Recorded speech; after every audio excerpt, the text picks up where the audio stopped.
안녕하세요. 발랄뚜입니다. 항상 이렇게 인사할 때는 조금 어색해요.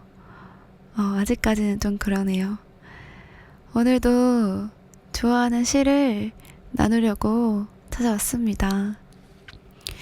어제 시 영상 올렸을 때 사실은 별로 안 좋아하면 어쩌지? 재미없어 하시면 어쩌지? 고리타분하다고 생각하면 어쩌지? 그런 걱정을 살짝 했었는데 다들 좋아해 주시고 잘 들어주셔서 너무너무 감사했어요.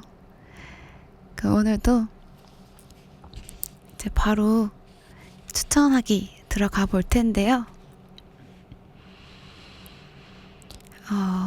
첫 번째로 들려드릴 시는 제목이 절반의 생이라는 제목을 가진 시입니다. 절반만 사랑하는 사람을 사랑하지 말라. 절반만 친구인 사람과 벗하지 말라.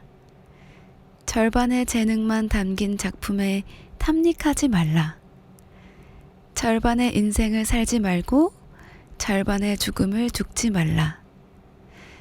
절반의 해답을 선택하지 말고 절반의 진리에 머물지 말라. 절반의 꿈을 꾸지 말고 절반의 희망에 환상을 갖지 말라. 침묵을 선택했다면 온전히 침묵하고 말을 할 때에는 온전히 말하라. 말해야만 할 때 침묵하지 말고 침묵해야만 할 때 말하지 말라. 받아들인다면 솔직하게 받아들이라. 가장하지 말라. 거절한다면 분명히 하라. 절반의 거절은 나약한 받아들임일 뿐이므로 절반의 삶은 그대가 살지 않은 삶이고 그대가 하지 않은 말이고 그대가 뒤로 미룬 미소이며 그대가 느끼지 않은 사랑이고 그대가 알지 못한 우정이다. 절반의 삶은 가장 가까운 사람들에게 그대를 이방인으로 만들고 가장 가까운 사람들을 그대에게 이방인으로 만든다.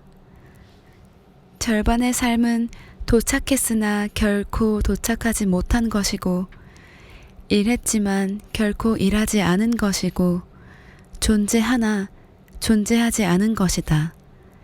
그때 그대는 그대 자신이 아니다. 그대 자신을 결코 안 적이 없기 때문이다. 그때 그대가 사랑하는 사람은 그대의 동반자가 아니다. 절반의 삶은 그대가 동시에 여러 장소에 있는 것이다. 절반의 물은 목마름을 해결하지 못하고 절반의 식사는 배고픔을 충족시키지 못한다. 절반만 간 길은 어디에도 이르지 못하며 절반의 생각은 어떤 결과도 만들지 못한다. 절반의 삶은 아무것도 할 수 없는 순간이지만 그대는 할 수 있다. 그대는 절반의 존재가 아니므로 그대는 절반의 삶이 아닌 온전한 삶을 살기 위해 존재하는 온전한 사람이므로. 칼릴 지브란. 읽는데 진짜 어려웠습니다. 이제 르시와 시인의 생각을 한번 읽어보도록 하겠습니다. 이 시를 쓴 시인이 칼릴 지브란이라고 했잖아요. 근데 이 시인이 예언자라는 책을 썼어요. 그래서 르시아 시인이 이렇게 말합니다. 예언자의 시인이 온전한 삶, 온전한 사랑, 그리고 온전한 죽음의 메시지를 전한다. 어중간하게 살지 말고 미온적으로 사랑하지 말며 방관자적 태도로 행동하지 말라고. 큰 기쁨을 방해하는 것은 슬픔이 아니라 절반의 기쁨이며 큰 만족을 방해하는 것은 불만족이 아니라 절반의 만족이고, 성공을 방해하는 것은 실패가 아니라 절반의 성공이라는 말이 있듯이, 나쁜 사랑은 절반만 사랑하는 것이고 불행한 사랑은 절반만 사랑하는 사람을 사랑하는 것이다. 칼릴 지브란 1883년에서 1931년까지 사셨습니다. 이 칼릴 지브란은 레바논 베샤레의 삼나무 계곡에서 태어나 뉴욕에서 시를 쓰고 그림을 그리며 독신으로 생을 마쳤지만, 그의 정신은 일생 동안 삶에 대한 근원적인 해답을 추구했다. 우리의 삶은 지금 이 순간과의 결혼이다. 이 순간에 온전히 존재하고 온전히 사랑하는 것이 영혼을 자유케 한다. 세계적인 장문 지도 교수 나탈리 골드버그는 뼛속까지 내려가서 쓰라고 말했다. 그것은 모든 일에 해당된다. 뼛속까지 느끼고 뼛속까지 사랑하고 뼛속까지 경험하는 것. 이 지상에서 무엇인가에 온전히 마음을 쏟을 수 있다는 것은 그것만으로도 축복이다. 마음을 쏟아 어떤 일을 할 때 우리는 기쁨을 느낀다. 그리고 그것은 우리가 우리 자신에 대해 갖는 기쁨이다. 그 기쁨이 우리를 온전하게 만든다. 네, 라는 시였습니다. 지금 시간이 새벽 2시 23분이거든요. 그래서 제가 집중력이 떨어져서 그런지 몰라도 발음이 너무 꼬이네요. 아유, 진짜 죄송합니다. 다음에 읽을 시는요, 제목이 사랑 이후의 사랑입니다. 그때가 올 것이다. 너의 집 문 앞에, 너의 거울 속에 도착한 너 자신을 기쁨으로 맞이할 때가, 미소 지으며 서로를 맞이하게 될 때가, 그에게 말하라. 이곳에 앉으라고. 그리고 먹을 것을 차려주라. 한때 너 자신이던 그 낯선 이를 너는 다시 사랑하게 될 것이다. 포도주를 주고 빵을 주고 너의 가슴을 그에게 돌려주라. 일생 동안 너를 사랑한 그 낯선 이에게 다른 누군가를 찾느라 네가 외면했던 너 자신에게, 온 마음으로 너를 아는 그에게 책꽂이에 있는 사랑의 편지들을 치우라. 사진과 절망적인 글들도 거울에 보이는 너의 이미지를 벗겨내라. 앉으라. 그리고 너의 삶을 살라. 데렉 월컷이라는 시인의 시였습니다. 바로 르시아 시인의 생각을 읽어볼게요. 사랑이 끝난 후에 당신이 사랑해야 할 사람은 바로 당신 자신이다. 그것이 사랑 이후의 사랑이다. 누군가를 껴안던 두 팔로 이제는 자신을 껴안아야 할 시간. 타인에게 주었던 가슴을 자기 자신에게 돌려주고 외면했던 자신과 재회해야 할 시간. 좋은 시는 마음에 와 내려앉는다. 사랑이 끝난 후에 자신을 버려둬선 안 된다고 시인은 말한다. 자신을 일으켜 세울 사람은 자기 자신뿐이라고. 문을 열고 미소로 그를 받아들이고 의자를 권하고 따뜻한 밥을 차려주어야 한다. 조금은 낯설어진 그를 다시 한번 반겨야 한다. 어려서부터 지금까지 당신을 가장 잘 알고 변함없이 당신을 이해해온 그를 그동안 다른 사람을 찾느라 잠시 외면했을 뿐이다. 자기 애는 연민의 눈으로 자신을 바라보는 것이 아니다. 화장을 지우듯 내가 아는 이미지를 벗고 진정한 나와 마주보는 일이다. 더 이상 과거의 사진과 편지들에 매달리느라 자신의 삶을 쓰러뜨려선 안 된다. 이제 당신이 최고의 접대를 하고 만찬을 함께 즐겨야 할 사람은 타인이 아닌 당신 자신이다. 데렉 월컷 1930년에 태어나 2017년까지 사셨습니다. 이 데렉 월컷은 무려 13번이나 주인이 바뀐 끝에 영국 식민지가 된 서인도 제도의 보석 같은 섬 세인트루시아에서 영국계 아버지와 아프리카 노예 혈통인 어머니 사이에서 태어났다. 아버지는 일찍 병으로 사망했으며 집에서 시 낭송을 즐겨한 어머니의 영향으로 어려서부터 시를 쓰기 시작했다. 삼행시로 된 한 권의 장편 시집 오메로스로 1992년 노벨 문학상을 수상해 서인도 제도의 문학이 최초로 알려지는 계기가 되었다.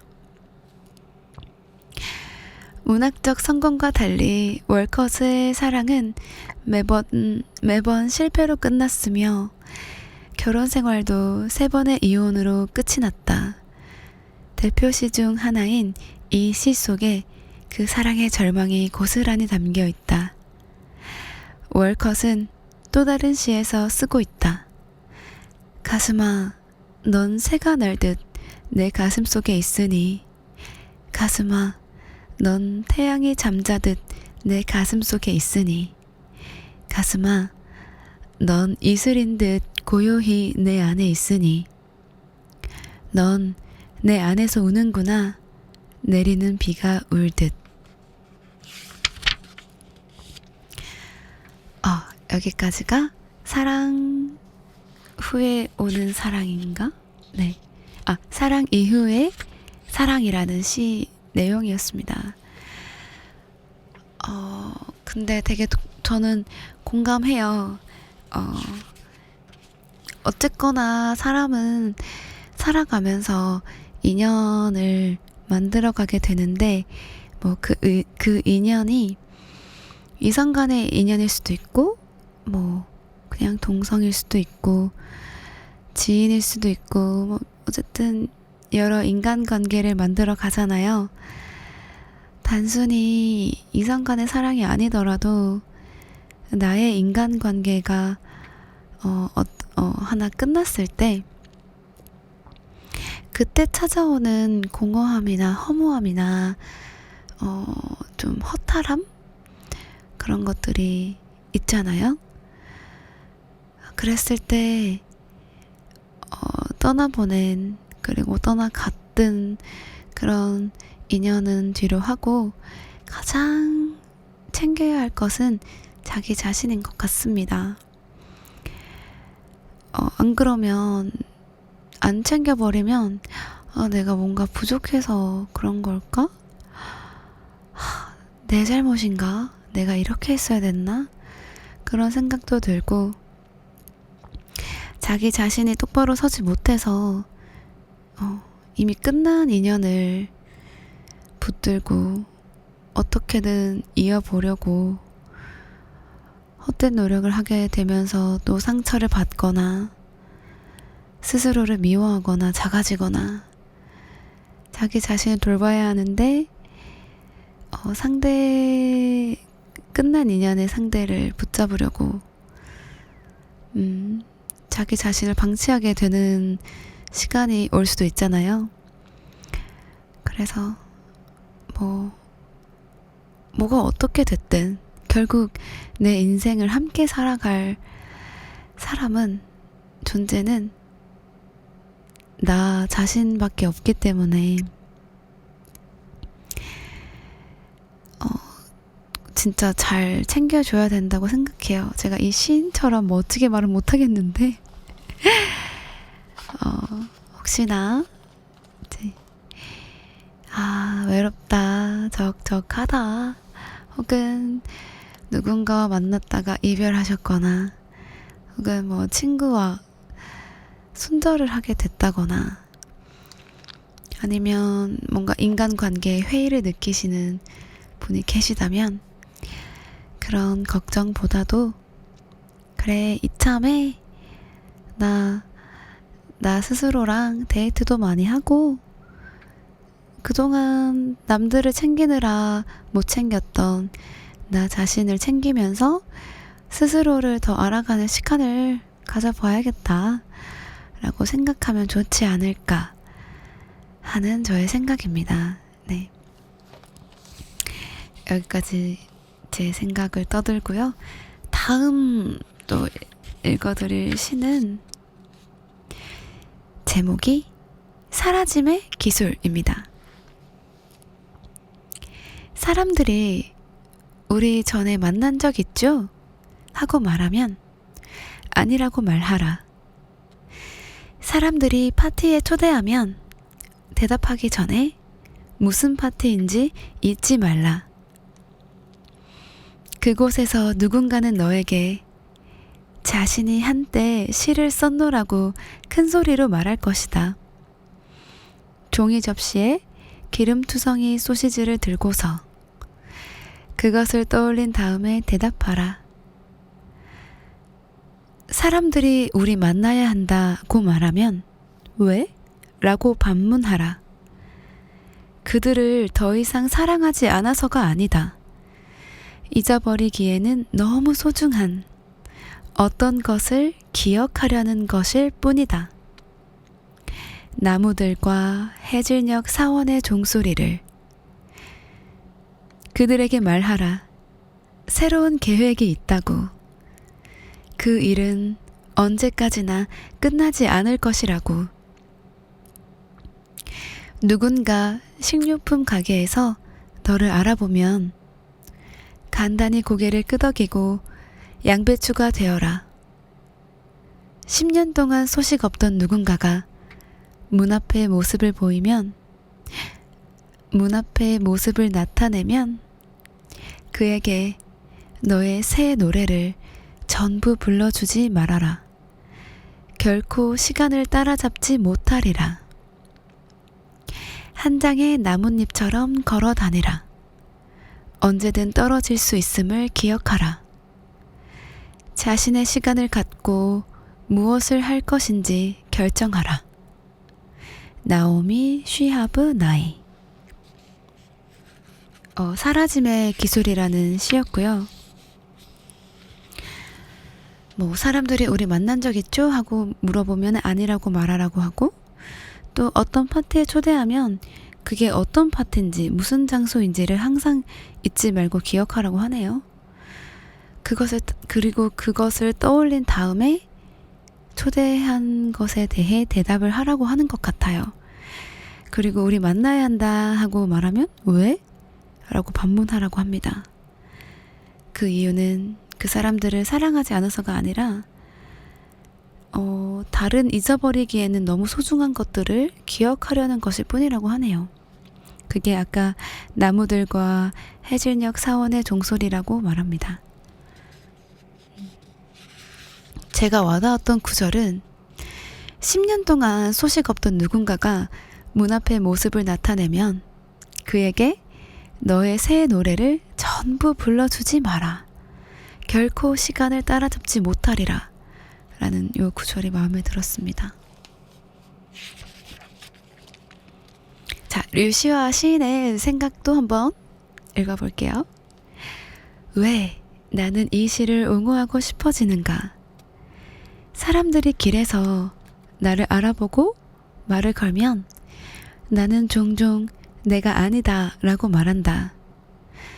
인도 여행 중 사인을 해달라거나 사진 촬영을 요청하는 사람을 만나면 나는 일본인이나 에스키모인인 것처럼 어리둥절하게 행동한다. 모임에 초청받으면 아쉽게도 내일 갑자기 히말라야 트레킹을 떠나게 되었다며 둘러댄다.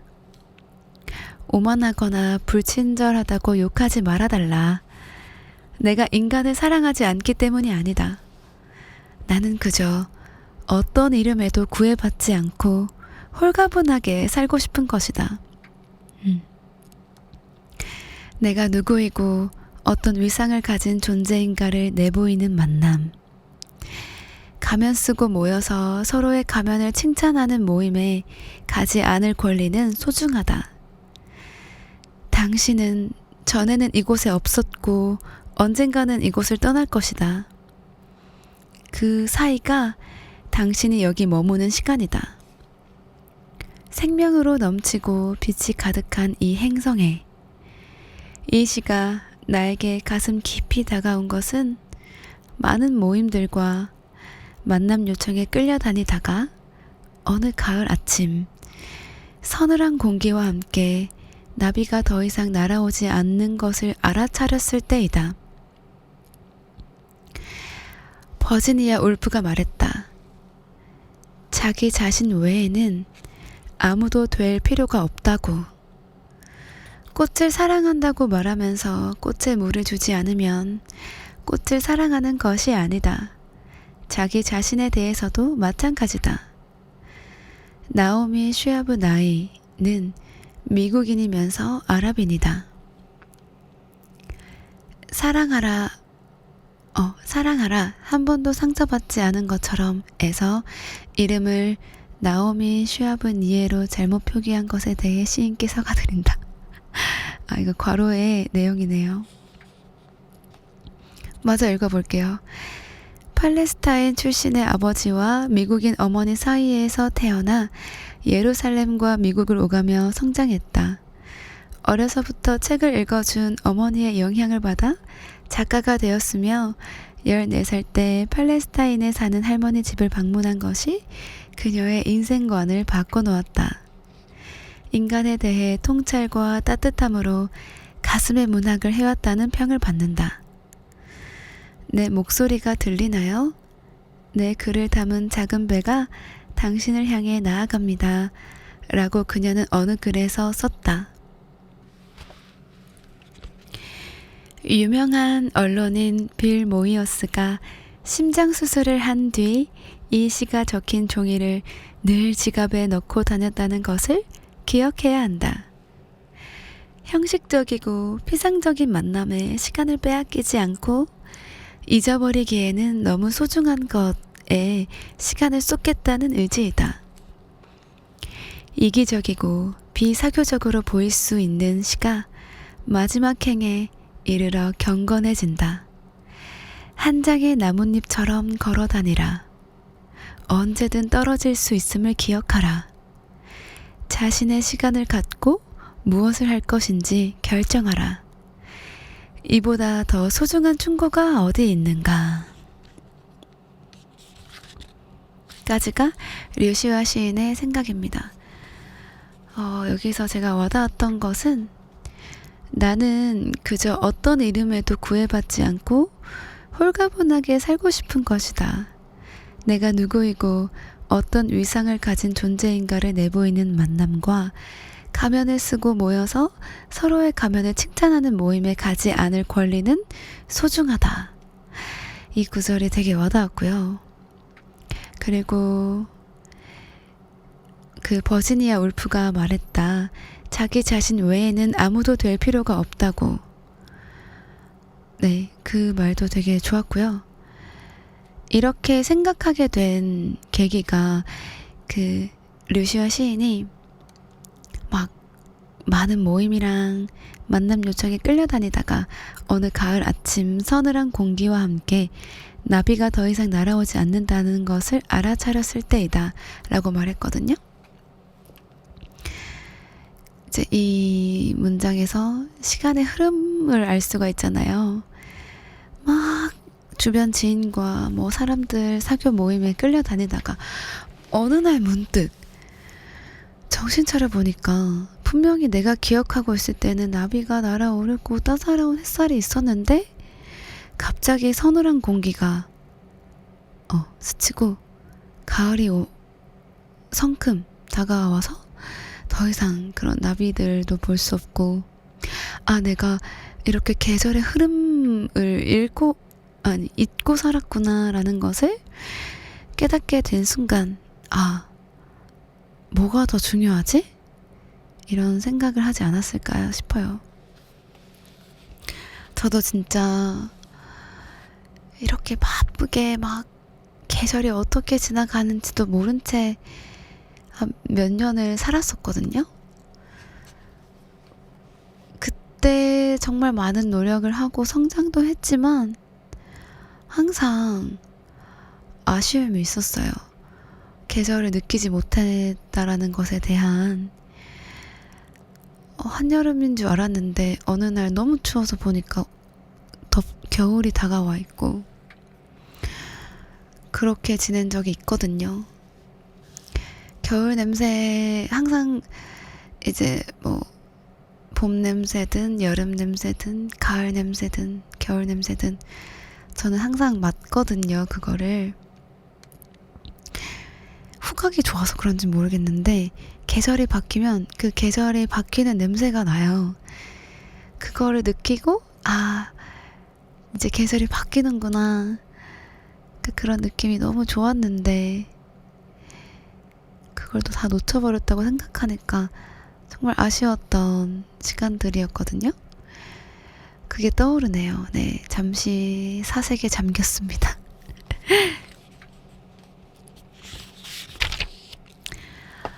마지막으로 읽을 시가, 제목이 역사책 읽는 노동자의 의문입니다. 이 시도 정말 좀 좋았는데 한번 읽어볼게요. 제가 지금 살짝 졸리지만 집중을 해서 읽어보도록 하겠습니다. 역사책 읽는 노동자의 의문. 7개의 성문을 가진 테베를 누가 건설했는가? 책에는 왕의 이름들만 적혀 있다. 왕들이 울퉁불퉁한 돌덩어리를 직접 날랐는가? 그리고 수없이 파괴되었던 바빌론. 그때마다 그 도시를 누가 재건했는가? 황금으로 빛나는 리마의 건설 노동자들은 어떤 집에 살았는가? 만리장성이 완성된 날 저녁, 석공들은 어디로 갔는가? 위대한 로마 제국에는 승리의 개선문들로 가득하다. 누가 그것들을 세웠는가? 로마의 황제들은 누구를 딛고 승리를 거뒀는가? 끝없이 칭송되는 비잔티움 제국에는 궁정들만 있었는가? 전설의 대륙 아틀란티스에서조차 바다가 그곳을 집어삼키는 밤에 사람들은 물에 빠져 죽어가면서 그들의 노예를 애타게 불렀다고 한다. 젊은 알렉산더는 인도를 정복했다. 그 혼자서? 카이사르는 갈리아인들을 물리쳤다. 적어도 취사병 한 명은 데려가지 않았을까? 스페인의 필립 황제는 자신의 함대가 침몰하자 울었다. 그 혼자 울었을까? 프리드리히 2세는 7년 전쟁에서 승리했다. 그 혼자 승리했을까? 모든 페이지마다 승리가 적혀 있다. 누구의 돈으로 승리의 잔치가 열렸을까? 10년마다 위대한 인물이 나타났다. 그 비용은 누가 부담했을까? 너무도 많은 목록들, 너무도 많은 의문들. 베르톨트 브레이트.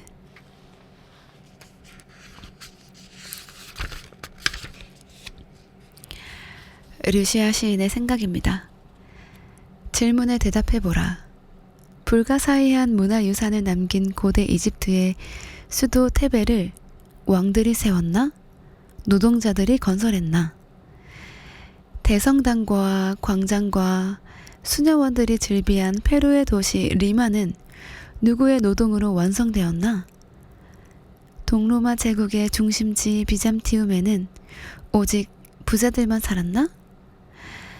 천재성과 용맹함으로 켈트족 괄호 갈레아인을 무찌른 로마의 장군 카이사르는 정말 혼자서 천재적이고 용맹했나?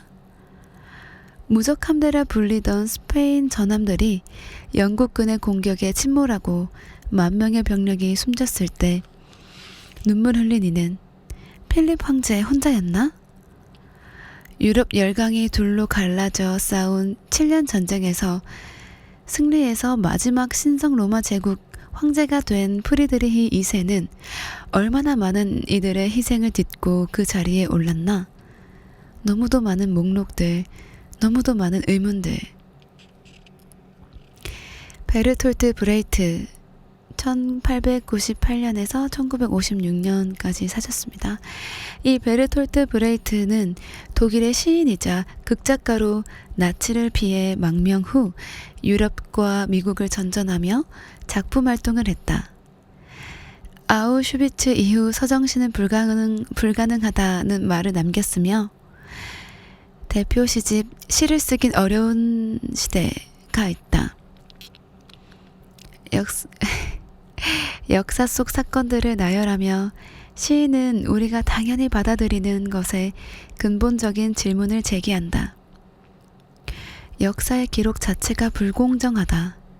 그 속에서 노동자와 병사들에 대한 존경과 감사는 없다.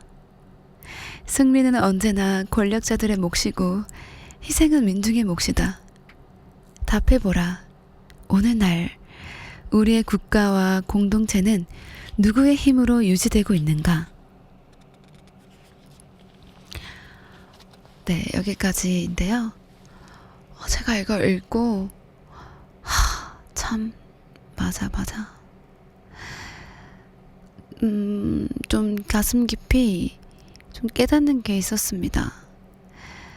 요즘 제가 차근차근 하나하나 제가 잘 못하는 것들을 도전하고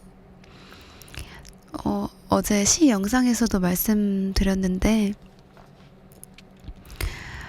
뭐 운동을 하면서든 뭐 책을 읽으면서든 새로운 걸 시도해 나가면서 내가 정말 체력이 낮구나, 진짜 많이 부족하구나를 느꼈다고 했잖아요.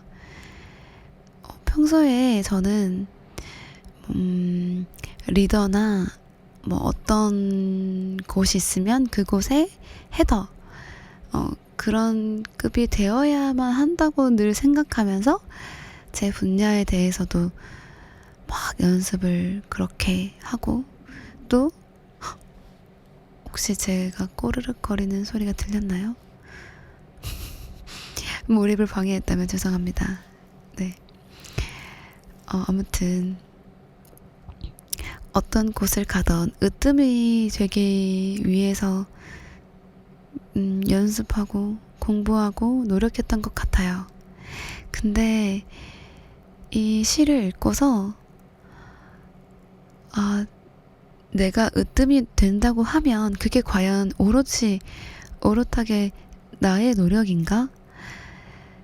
뭐 어떤 곳에서 예를 들어 제가 뭐 되게 뭐 회장을 하든 아니면 정말 유명한 사람이 되어 있던 그런 알아주는 존재가 되었을 때 저도 노력을 했겠지만 과연 제 노력만으로 그게 다 이루어졌을까라고 생각했을 때 아니거든요. 근데 그 사람들을 미처 생각을 못했어요. 근데 요즘 제가 잘 못하는 것들을 도전하고 하면서 각자 자리에서 꾸준하게 자기 일상을 살아내고 또 자기가 맡은 바를 열심히 해내며 막 그 자리를 지키는 그 사람들에 대한 리스펙이 엄청 되는 거예요. 나는 이거 하나 못하는데 저 사람들은 저와 같은 일상을 지켜내기 위해서 얼마나 많은 노력을 해왔을까, 그런 생각을 했을 때 정말 쉬운 것 없고 모두가 노력을 하고 있고 다 빛나는 존재들이구나, 이런 걸 느꼈거든요. 그래서 제가 요즘 멋있다고 생각하는 사람들은 좀 저와 반대되는 사람인 것 같아요. 꾸준하고 또 힘들지만 열심히 노력하고 작은 것에 감사할 줄 알고 귀할 줄 아는 사람? 그래서 그냥 일반적인 직장을 다니는 사람들도 다 멋있고 또 제가 지금은 일을 관두고 새로운 일에 도전하고 싶습니다. 아니, 새로운 일에 도전하고 있습니다. 그렇게 말을 하는 사람들도 굉장히 멋있고 그냥 대단하지 않은 사람이 없는 거예요. 결론은 그렇습니다. 대단하지 않은 사람은 없다라는 거를 요즘 많이 느껴요. 거의 지금 반쯤 수면 상태라서 뇌 회전이 잘 안 돼가지고 이걸 말하기까지가 되게 장황했는데요. 어쨌든 대단하지 않은 사람은 없고 다들 각자 자리에서 정말 반짝반짝 빛을 내면서 멋진 존재로 살아가고 있다라는 거를 요즘 느끼고 있어요. 그래서 좀 인류애가 샘솟는다고 해야 되나? 그냥 지나가는 사람만 봐도 뭔가 멋있고 대단해 보이고 뭔가 괜히 흐뭇하고 그리고 이제 나이 드신 연로하신 분들을 보면 저 어르신은 어떤 삶을 사셨을까 저렇게 나이 드시기까지. 그리고 제가 태어나지 않은 시간 동안 이 대한민국이라는 나라에 살면서 나라에 이바지 했을 그 시간들을 상상하며 감사하다는 생각도 들고 그래요 요즘. 그래서 이 시를 읽었을 때 그래 그저 되는 건 없고 어떤 스타가 탄생을 하든 어느 지도자가 탄생을 하든 유명한 사람이 생기든 그 뒤에는 정말 무수한 사람들의 노력과 헌신이 있었다라는 거를 잊지 말자. 작게는 이제 저라는 존재가 이렇게 좋아하는 거 보고 맛있는 거 먹고 일상생활 하면서 꿈을 찾아가는 시간을 가질 수 있는 건 이제 저희 부모님이 있어서겠죠? 저희 가족들도 그렇고 제 주변 사람들도 마찬가지고요. 그래서 그냥 하루하루 되게 감사하다라는 생각을 하고 요즘은 나날을 보내고 있습니다. 여러분들한테도 감사해요. 왜냐면 이 영상을 끝까지 시청해주고 제가 추절추절 떠드는 거를 끝까지 들어주고 계시니까요. 얼마나 감사해요. 제 시간과 여러분들의 시간이 지금 같이 흘러가고 있는 순간인 거잖아요. 통했다라는 느낌도 들고. 그래서 얼굴도 모르는 불특정 다수 분들이 보시겠지만 진짜 감사드리다. 감사드린다 라고 말하고 싶어요. 가슴 깊숙이. 오늘은 여기까지 책을 읽어봤고요. 긴 영상을 만들어 달라고 하셔서 생각이 떠오르는 대로 주절주절 해봤습니다. 근데 제가 말하면서 느끼는 건데 대본을 짤까 봐요. 대본을 뭔가 너무 죄송한 거죠. 제가 이렇게 횡설수설 할 때 괜히 여러분들이 아니 얘는 도대체 뭐라고 하는 거야. 그래서 뭘 말하고 싶은 거야. 이렇게 생각하시면서 답답해 하실까봐 살짝 걱정이 돼가지고 대본을 만들까? 그런 생각이 살짝 드네요. 목이 정말 잠겼습니다. 진짜로 여기까지 하고 오늘은 이만 물러가도록 할게요. 여러분들 편안한 밤 되시고요. 주말도 잘 보내시고 좋은 하루 또 보내시길 바라겠습니다. 그럼 안녕.